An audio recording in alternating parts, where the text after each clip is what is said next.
Hi, welcome to my channel Hidden from Sight. I wanted to talk about the subconscious mind. I referenced it briefly in my last video about the fact that the mind has a servo mechanism that was trying to achieve goals. But the subconscious mind, we've all heard that term, or the unconscious mind. What does it mean, and what's the full, what's more information about it? So the subconscious mind is, or the unconscious mind, is the mind that's doing things while you're not necessarily having to pay attention. A great illustration of this is when you're driving your car. You might be thinking about what you want to do tonight, but you're still driving the car without having your conscious thought engaged. And we do a lot of things with our subconscious mind by doing them enough times that they become, through repetition, that they become second nature, is the expression we use, and it's just that we've reinforced that neural pathway so many times in our mind that the subconscious mind can take it from there, which is very useful for things like driving the car, or things that, brushing your teeth, doing your shoelaces up. You don't have to be present to do those activities. Other things the unconscious mind does, it's regulating your blood around your body, pumping the blood around your body. You don't have to think about pumping your blood around your body. Your breathing, you don't think, oh, I must breathe in and must breathe out. It's all been done subconsciously or unconsciously. Now, in fact, one of the interesting things about the breathing thing is what mindfulness and meditation is all about. It's about bringing it into the conscious mind. And now that's fine if you're closing your eyes and switching off the senses, but often I think people get caught in moments when they just sort of get flustered when they're in a moment which normally they would have done something automatically via the subconscious mind, and the conscious mind's got in the way. And that can happen sometimes when things go wrong because we're trying too hard. When we're trying too hard, if we just relax and do it like we've always done it, we'll find that we can do it. So the subconscious mind is much larger and more powerful than the conscious mind. But the way I would describe it is, or how it's been described by people such as Maxwell Maltz and Joseph Murphy, who wrote the book Power of Subconscious Mind, which I highly recommend, is imagine your subconscious mind being, imagine a rowing boat, and so you've got the rowers, which would be represented by the subconscious mind, so it's the power moving you forward, and the conscious mind would be the navigator at the front, the oarsman, or the cox at the front, who's directing where we're going.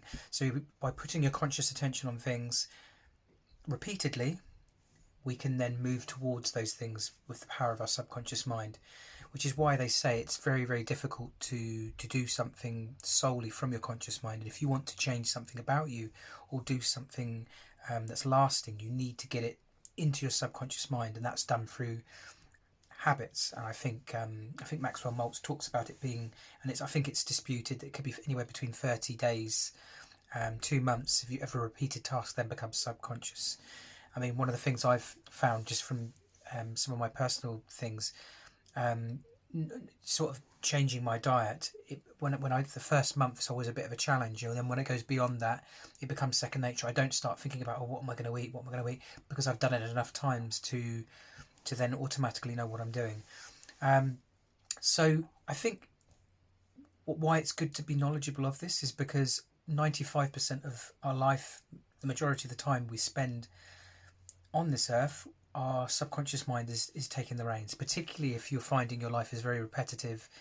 I think there are exceptions, obviously, when you're having new experiences, when you're going new places, new relationships. Obviously, your conscious mind is staying engaged because it doesn't want you to make any mistakes. So what can we learn from this? Well, the subconscious mind can be an ally, or it can be something that works against us. So how can it be an ally?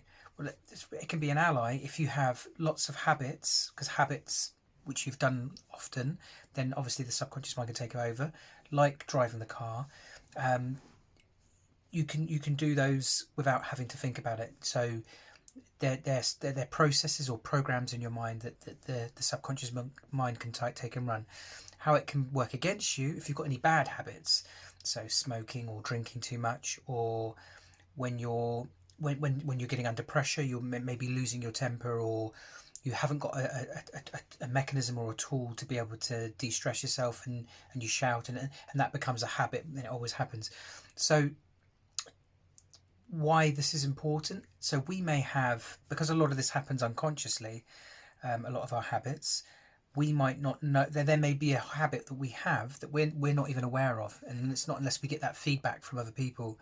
Maybe we change the subject a lot, or maybe we don't laugh or we don't ask about people because we go into that autopilot mode.